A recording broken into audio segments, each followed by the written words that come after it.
ಲೋಕಸಭೆ ಚುನಾವಣೆ ಅಖಾಡದಲ್ಲಿ ಝಣ ಕಾಂಚಾಣ ಕುಣಿತ ಜೋರಾಗ್ತಿದೆ.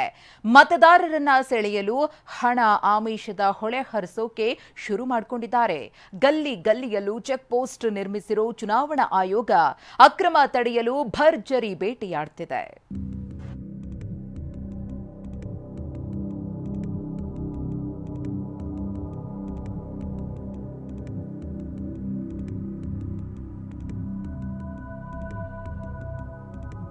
Check post ನಿರ್ಮಿಸಿದ್ದಾಯಿತು, barricade ಹಾಕಿದ್ದಾಯಿತು, ವಾಹನಗಳನ್ನ ಇಂಚಿಂಚು ತಲಾಶ್ ಮಾಡ್ತಿರುವ ಪೊಲೀಸರು ಪೈಸೆಗೂ ಲೆಕ್ಕ ಕೇಳ್ತಿದ್ದಾರೆ. ಲೋಕಸಭಾ ಚುನಾವಣಾ ಕಣದಲ್ಲಿ ಹಣ ಆಮಿಷಗಳ ಮೇಲೆ ಕಣ್ಣಿಟ್ಟಿದ್ದಾರೆ.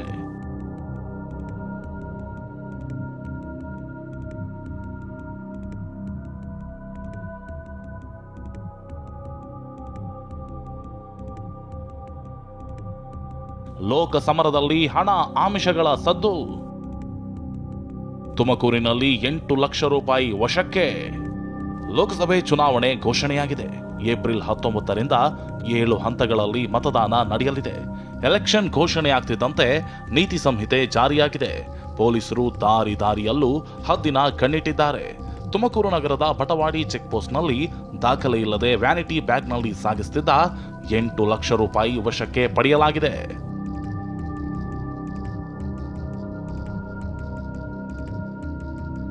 ಚಿಕ್ಕಮಗಳೂರಿನಲ್ಲಿ ಲಕ್ಷ ಬೆಲೆ ಬಾಳುವ ಸೀರೆಗಳು ಜಪ್ತಿ. ಕಾಫಿನಾಡು ಚಿಕ್ಕಮಗಳೂರಿನಲ್ಲೂ ಚುನಾವಣಾ ಅಧಿಕಾರಿಗಳು ಕಾರ್ಯಾಚರಣೆ ನಡೆಸಿದ್ದಾರೆ. ಕೊಪ್ಪ ತಾಲೂಕಿನ ಗಡಿಕಲ್ ಚೆಕ್ ಪೋಸ್ಟ್ನಲ್ಲಿ ಲಕ್ಷಾಂತರ ರೂಪಾಯಿ ಬೆಲೆ ಬಾಳುವ ಬಂಡಲ್ ಸೀರೆಗಳನ್ನ ಜಪ್ತಿ ಮಾಡಿದ್ದಾರೆ.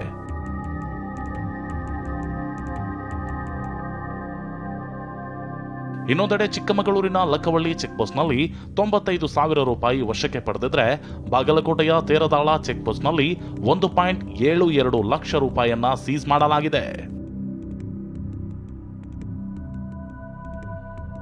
ಕೋಲಾರ ಜಿಲ್ಲೆ ಶ್ರೀನಿವಾಸಪುರದ ಸೋಮಯಾಜಲಹಳ್ಳಿ ಬಳಿ ದಾಖಲೆ ಇಲ್ಲದೆ ಸಾಗಿಸುತ್ತಿದ್ದ 1,90,000 ರೂಪಾಯಿ ಹಣ ಹಾಗೂ ಕಾರನ್ನ ಪೊಲೀಸರು ಸೀಸ್ ಮಾಡಿದ್ದಾರೆ. ನೀತಿ ಸಂಹಿತೆ ಕಾರಣ ಸರ್ಕಾರದ ಜಾಹೀರಾತುಗಳ ಪ್ರದರ್ಶನ ಮಾಡಂಗಿಲ್ಲ. ಹೀಗಾಗಿ ಸಿಎಂ ಸಚಿವರ ಪೋಸ್ಟರ್ಗಳನ್ನ ತೆರವು ಮಾಡಲಾಗ್ತಿದೆ.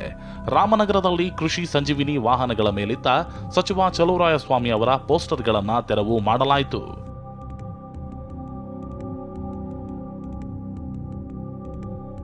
ಯಾದಗಿರಿಯಲ್ಲಿ ಲೋಕಸಭೆ ಚುನಾವಣೆಗೆ ಸಕಲ ಸಿದ್ಧತೆ ಮಾಡಿಕೊಳ್ಳಲಾಗ್ತಿದೆ. 3 ಅಂತಾರಾಜ್ಯ ಸೇರಿ ಒಟ್ಟು 16 ಚೆಕ್ ಪೋಸ್ಟ್ಗಳನ್ನ ತೆರೆಯಲಾಗಿದೆ.